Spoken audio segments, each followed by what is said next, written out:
Hello and welcome to yet another session of the NPTEL course Postmodernism and Literature. In the previous session, we began looking at the outline, which would be predominantly framing the discussion in this course in terms of the postmodern theories and frameworks. So today we start looking at these texts in context in a more systematic way. So we begin with a discussion of Lyotard's text, The Postmodern Condition. This text could be considered as a seminal intervention in the postmodern debate, and this also is located as at a very critical juncture in the understanding of postmodernism. As we have already noted, it also indicates a very significant transformation of the discussions related to postmodernism in the sphere of arts and humanities in general. If I were to talk about Lyotard's text, if I were to summarize Lyotard's text in maybe less than a minute, I would go by this definition that Lyotard offers right at the outset of his book. Simplifying to the extreme, I define postmodern as an incredulity towards metanarratives. So this perhaps sums up the very idea of the book, the incredulity toward metanarratives, and this also by extension summarizes the postmodern age, summarizes the various facets of postmodernism as it will be found in different sites in the contemporary. Let's first take a very brief look at the life and works of Jean-Francois Lyotard. The name is pronounced as Lyotard. As we know, he was a French postmodern thinker and philosopher. He lived from 1924 to 1998. He died of leukemia in 1998. If we try to trace his intellectual traditions, he studied literature and philosophy at the University of Paris and Sorbonne, and during which period he also became friends with Gilles Deleuze, who was also one of the key postmodern theorists and thinkers of the contemporary. And right from his early academic career, he showed a tremendous interest in the philosophy of indifference, which has also become a foundational aspect in the ways of his theorizing, in the ways of his in the ways of his critical approach. And in that sense, he also continued to look at reality and social interactions and the various philosophical underpinnings within. He also had shown an early interest in Marxism and socialism for a very brief period when he also had spent some time teaching in Algeria. But however, very soon we find that he grew extremely disillusioned with the ideas of Marxism and with the ideas of socialist philosophy, because he was also exposed to the ultra-socialist models of governance as part of during his stay in Algeria. And we also find him getting back to teaching and learning philosophy and moving away from his passionate interest in Marxism and socialism. His first book was published in 1954. It was on phenomenology, and if we try to define phenomenology, it is the study of structures as consciousness experienced from the first person point of view. And though most of his early works were directly concerned with philosophy and were directly concerned with various aspects of philosophy, we do find him moving towards a more socially concerned kind of writings, especially when he makes this tremendous intervention in the postmodern debate in 1979 with the publication of The Postmodern Condition. So what is this book about? The title of the book is The Postmodern Condition, a Report on Knowledge. Originally, this was written as a report on the influence of technology and sciences. So there's also a way in which we find Lyotard beginning his discussion with the various aspects of sciences and technology, and then gradually moving towards an understanding of the postmodern in the various facets of contemporary culture, contemporary society itself. And if we try to give a brief outline of how this work is structured, we may be able to say that the postmodern condition by Lyotard analyzes the notion of knowledge in a postmodern society. And by analyzing the notion of knowledge, he is also indicating the end of grand narratives, which according to Lyotard is also a quintessential feature of modernity. So in some sense, he is also leading us to move away from various aspects of modernism, various aspects of modernity, which also began to signify the signs of progress, democracy, freedom, and many good things in essence that the modernist period embodied. Here we also find Lyotard leading us to be convinced to uphold a persistent opposition to universals, metanarratives, and generality, which again he thought were significant aspects of the modernist period, significant aspects of the promise of modernity. And this work was tremendously influential, and it was received very well soon after its publication. But however, Lyotard himself considered this work among one of his worst works, because he thought that he knew very little about the subject at the time of its writing. Regardless of his own criticism of his works, we do find that Lyotard's A Postmodern Condition has become a seminal work, perhaps a foundational work in our understanding of the conceptual frameworks of postmodernism. One of the premises on which Lyotard locates his work is that the Western society has lost the credibility of the meta-narratives upon which its cultures, its meaning, and its very value was situated upon. This also leads us to this question: what is a meta-narrative? If the postmodern is defined as incredulity towards meta-narratives, it would be perhaps futile to proceed any further without an understanding of what meta-narratives are.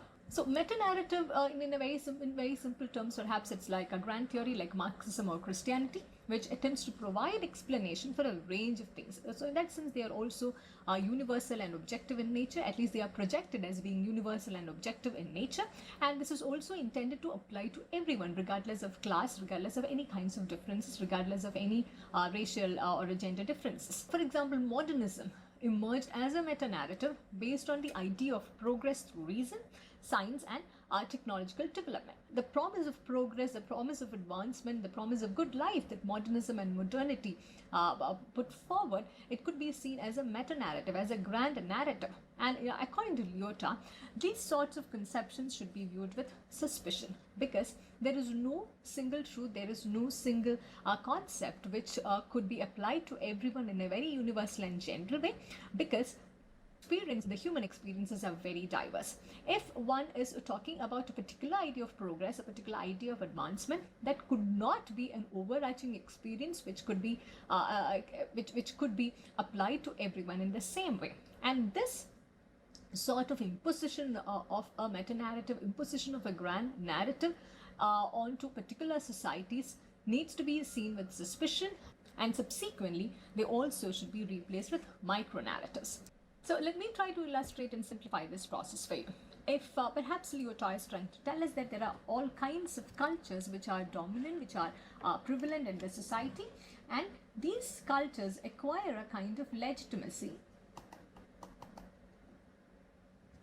through a process of telling and retelling of narratives and stories.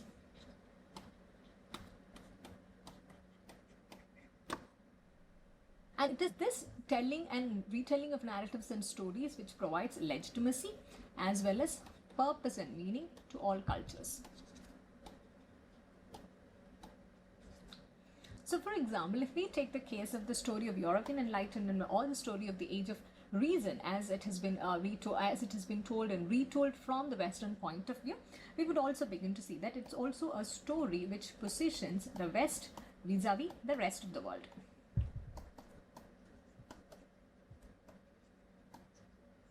There's a very clear predominance which is being accorded to the Western world, to the Western ideals and the Western point of view in this narration of the story of the European Enlightenment as the Age of Reason.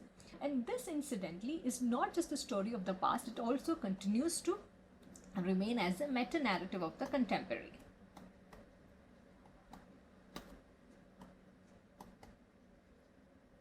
And this is in Lyotard's conception.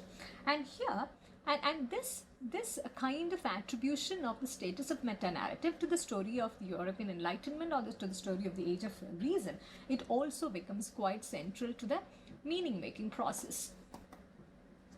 In that sense, the cultures and particular kinds of value systems, particular societies are all defined on the basis of how the story of enlightenment, the story of the Age of Reason has been told and retold. This also leads us to a basic understanding of a structure of the narrative.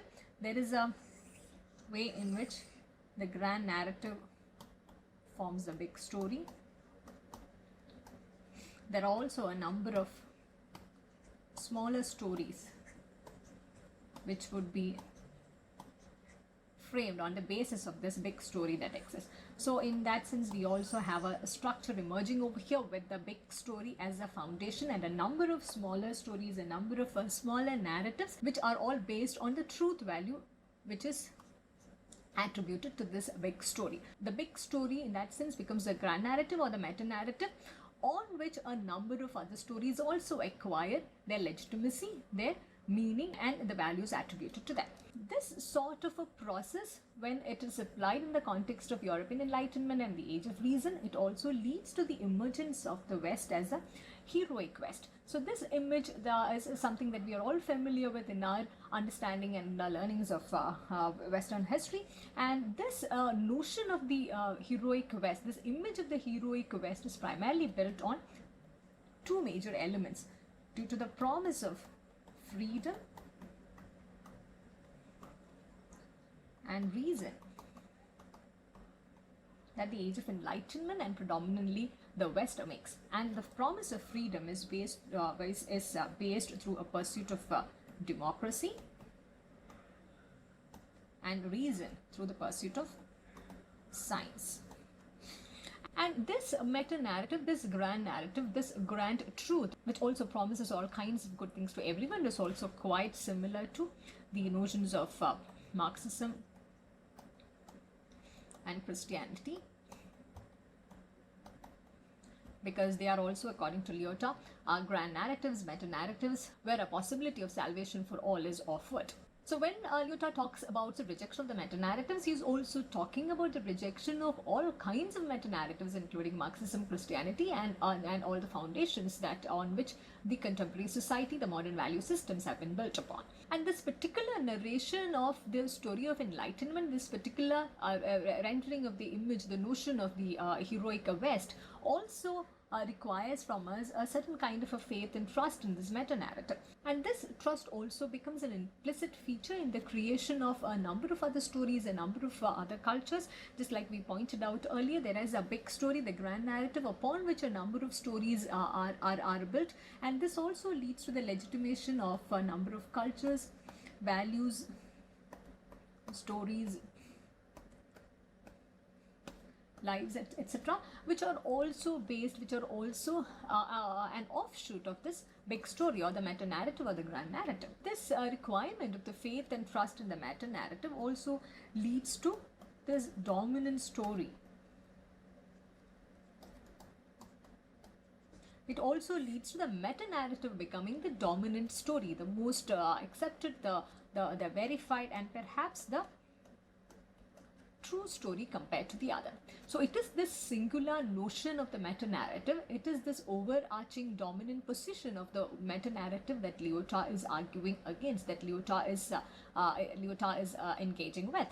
But however, this meta-narrative or this grand narrative could not continue to hold for this position forever, because something drastically changed. And if one dares to question this meta-narrative, if one dares to move away from this dominant story, you also run risk of being labeled as an outsider, a deviant, or even a threat. So this is the way in which the positioning of meta-narrative or the grand narrative works. Through a process of legitimacy, it acquires a particular kind of supremacy. It also emerges as a dominant story, and moving away from this story or questioning this story also runs the risk of being termed as a deviant or an outsider, or even considered as a threat. And in that sense, if there are other questions, if there are other stories, other lives, other cultures which are outside this dominant story, they are all seen as illegitimate. They are seen as invalid in comparison to the cultures, values, stories, and lives supported by, legitimated by the big story or the big meta grand narrative. But however, something drastically changed after the Second World War. And this was perhaps the first blow to the meta-narratives, to the idea or notion of the grand narratives in the Western world. And what happened after Second World War? There were two major things which we could identify. The first one, the horrors of the World War.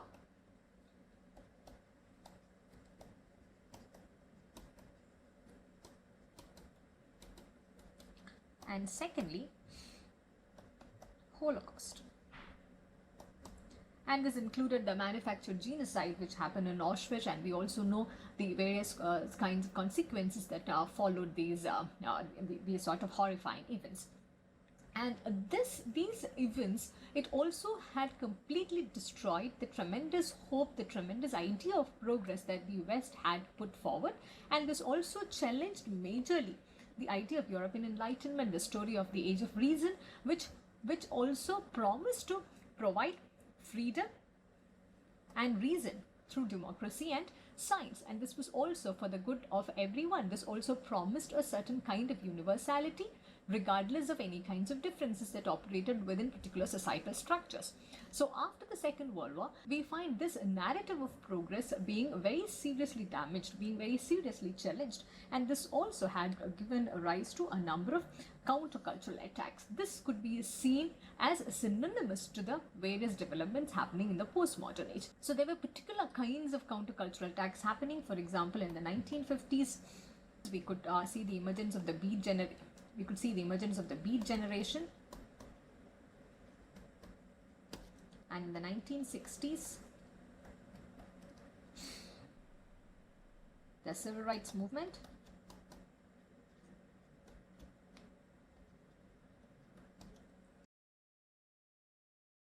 And in the 1970s, we also find a number of smaller narratives, a number of micro-narratives emerging, challenging the supremacy, challenging the very idea of the meta-narrative.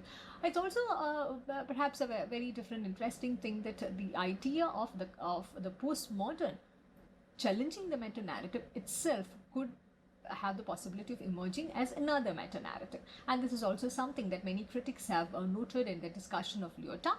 Having said that, it's important to reiterate the fact that the countercultural attacks which emerged in the 1950s, 1960s and 1970s, they also challenged the notion of the West being the heroic West, the notion of the West being a progressive West, and also wondered whether the story of the Western progress as it has been narrated through these grand narratives, through these meta-narratives, is also a mask for the brutality that it also entails. Whether the West is also as ignorant and as authoritarian just like the rest of the world. So the kind of things that happened in the wake of the Second World War, including the many horrifying political events, including the emergence of totalitarianism, and including the various perils associated with science and progress, they all led to the questioning of the idea of modernity, the questioning of the idea of progress, and also led to the countercultural attacks, which could be seen as the many representations, the many manifestations of a postmodern age. So in that sense, when we begin to look at postmodernism as an incredulity towards meta-narratives, postmodernism could be seen as a reaction to the failings of modernism.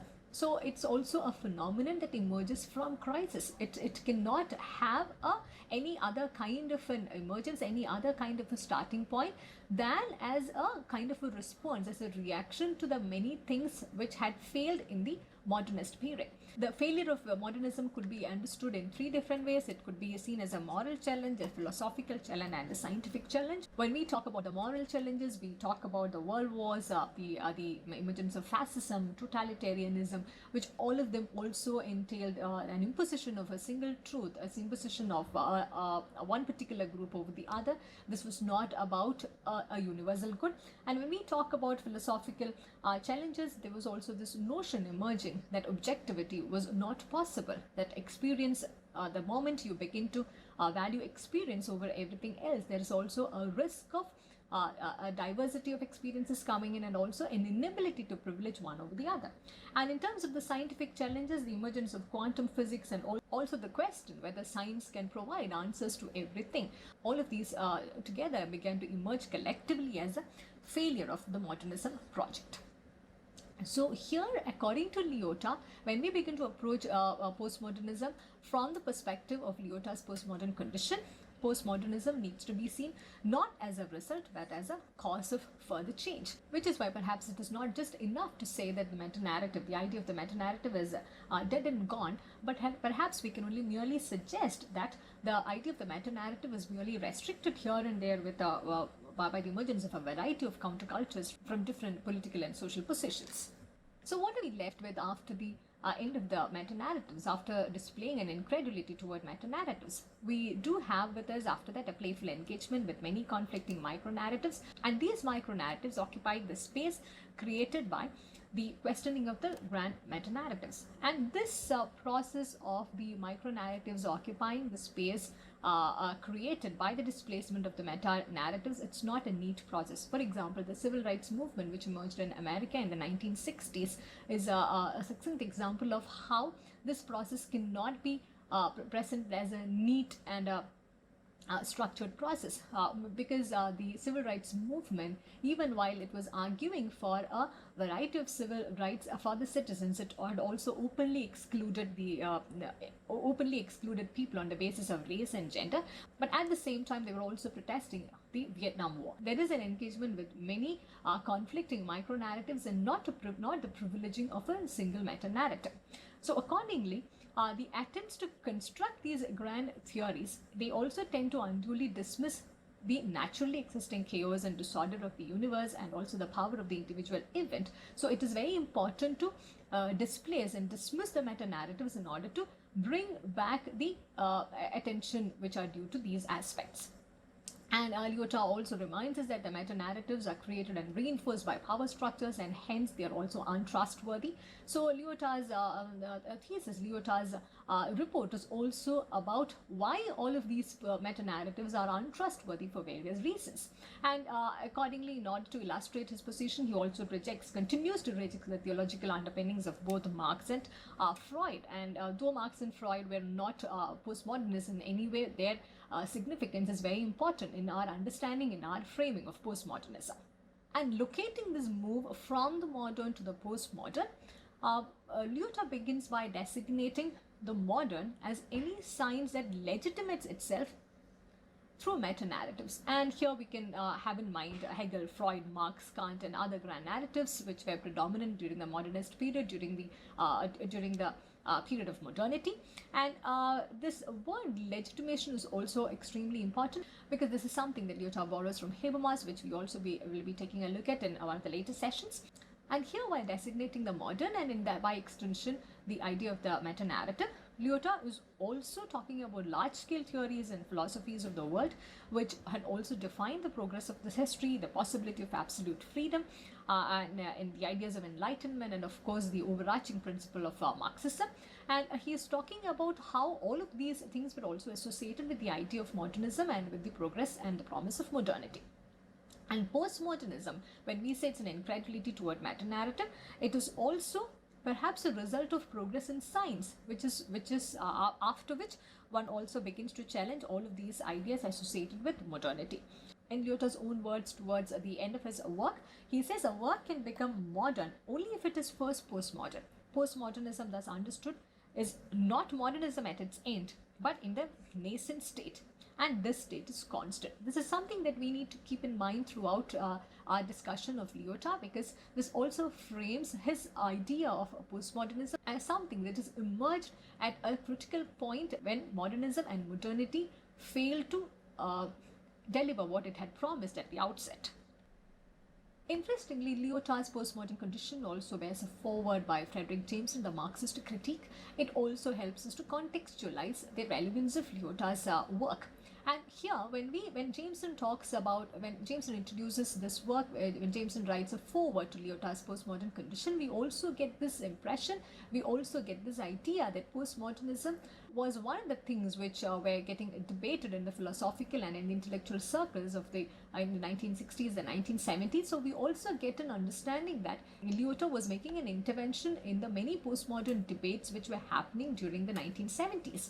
And in his own words, he refers to the title of the book with its fashionable theme of postmodernism. And he also talks about postmodernism, as it is generally understood, involves a radical break, both with the dominant culture and aesthetic, and with a rather different moment of socio-economic organization against which its structural novelties and innovations are measured. A new social and economic moment, or even system, which has variously been called media society, the society of the spectacle by Guy Debord, consumer society, and the bureaucratic society of controlled consumption by Lefebvre, or post-industrial society by Daniel Bell. Here we are given to understand that Lyotard is not inaugurating a discussion on postmodernism, rather he is intervening in a series of debates, in a series of discussions which had been dominating the Western advanced societies in the 1960s and 1970s. In addition, Jameson's foreword also provides us a context to Lyotard's work, where he also alludes to certain personal convictions that Lyotard has. In Jameson's own words, Lyotard is after all writing in the wake of a certain French post-Marxism. That is an enormous reaction on all levels against various Marxist and communist traditions in France, whose primary target on the philosophical level is the Hegel-Lucas concept of totality, often over hastily assimilated to Stalinism or even to the Leninist party on the political level. Lyotard's own philosophical break with Marxism. He was a member of the important socialism or Barbary group in the 1950s and the early 1960s, largely antedates this more recent, rather McCarthyist moment in France, itself since overtaken by the unexpected socialist landslide of 1981, but it clearly makes for a situation in which Habermas can still stand in for the totalizing and dialectical German tradition, while Lyotard's own philosophical relationship to the politicized French one has become more problematic and complex. Here, Jameson is trying to contextualize the essay not just in philosophical and political terms, but also in the context of Lyotard's own personal convictions, his own political standpoints. This also becomes very important in our understanding of the figuration of the postmodern in Lyotard's report. Right at the outset of his work, Lyotard offers as a very brief description of the object of his study, the objective and the methodology. And in the beginning itself, he notes the object of his study is the condition of knowledge in most highly developed societies. And this condition he identifies with the term postmodern, and which he also admits is not a new word that he uses. This is also a term which is being currently used in America in the 1960s and 1970s. He also further attempts to identify this idea of postmodern, which is also a condition, as he himself points out. It designates a state of our culture following the transformations which, since the end of the 19th century, have altered the game rules for science, literature, and the arts. And the intention of Lyotard's work is to place these transformations in the context of the crisis of narrative. So this is a key term in Lyotard's figuration of the postmodern. And in his introduction, he also talks about how science is in conflict with narratives,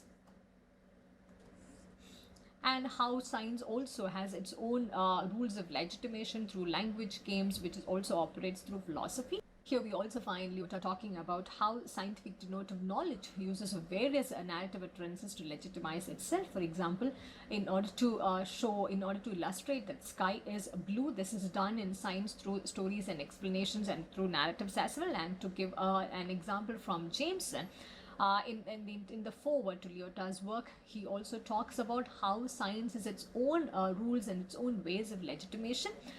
Doing science, for instance, involves its own kind of legitimation. Why is it that our students do not do laboratory work in alchemy? Why is Immanuel Velikovsky considered to be eccentric? So here, he talks about the various ways in which science employs its own kind of legitimation, just like it operates in different other kinds of disciplines. And moving ahead, right in the introduction itself, Lyotard also draws our attention to the teleological notions of human history, which are not tenable in the contemporary because of the technological progress in the areas of communication, mass media, and computer science. And he's also, you may note, talking about this particular crisis in highly advanced societies. And here he is also talking about a shift to a linguistic and symbolic production as central elements, and this is a particular element that he associates with post-industrial economy and the related postmodern culture. And he also talks about the time frame from which these transformations are being witnessed. That's from the 1950s onwards. And this idea of the plurality of language games, which he associates with the various ways in which scientific legitimation, the process of scientific legitimation is being done, is also something that he borrows from the philosopher Wittgenstein. And in the introductory remarks, he also talks about the idea of truth in science, which is replaced by performativity and efficiency in the service of the capital or the state, and how science produces paradoxical results undermining science's grand narrative. And by extending these arguments from the field of science to the other kinds of arts and humanities and also society and culture in general, he also talks about how he prefers this plurality of small narratives in the place of the totalitarianism of grand narratives, and how he makes this association from sciences to the other kinds of disciplines that he talks about is something that we shall take a look at in detail in the next session. And before that, it would be useful to take a look at the brief outline of Lyotard's work. It is divided into 14 different sections. The first one being titled The Field Knowledge in Computerized Societies. Secondly, the problem, the legitimation. It's also an idea that he actively engages with throughout the discussion of this report. Thirdly, method, language games, and this is also something he borrows from Wittgenstein, and it also forms the basis of many of the concepts and many of the philosophies that he puts forward in connection to the definition, to the framing of the postmodern condition. Fourthly, the nature of the social bond, the modern alternative, the pragmatics of narrative knowledge, the pragmatics of scientific knowledge, the narrative function and the legitimation of knowledge, narratives and legitimation of knowledge. Here we find that he extensively deals with the ideas of legitimation, which also becomes important in understanding Lyotard's work. Research and its legitimation through performativity, education and its legitimation through performativity, postmodern sciences as the search for instabilities, and legitimation by paralogy. So we will not be able to take a very detailed look at all of these 14 sections. We will be focusing on particular aspects which have become seminal, which have sparked off many other different debates. And we would also be talking about the important concepts that emerge across these 14 sections. We would also be talking about particular excerpts which are more important for our understanding of postmodernism, and how those aspects would also eventually help us to analyze and to unpack different texts and contexts which are also products of the postmodern period. So very quickly sum up towards the end of this lecture. Lyotard's postmodern condition could be seen as a very major intervention, as an important contribution to the postmodern debate, and this is also it's also a work which talks about the crisis in the state of knowledge and also the function of narrative within scientific discourse and knowledge. And one of his fundamental premises is that the Western societies and philosophies that operated on a modernist meta-narrative, on a grand narrative, has now lost its credibility, leading to the emergence of a number of micro-narratives, the emergence of plural stories, and the absolute challenge and incredulity towards one particular meta-narrative. That's all we have for today's session. Thank you for listening, and I look forward to seeing you in the next session.